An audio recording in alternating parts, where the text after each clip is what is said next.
Say goodbye to the joy of human interaction when it comes to ordering a pizza, because Little Caesars is about to introduce the pizza vending machine.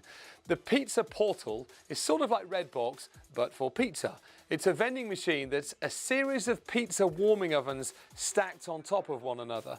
The system itself, which Little Caesars is calling the Reserve and Ready, begins when you order and pay for a pizza through their app. The app alerts you when your pie is ready, and then you pick it up from the vending machine with a 3-digit or QR code. David Scrivano, CEO of Little Caesars, told USA Today it's cool.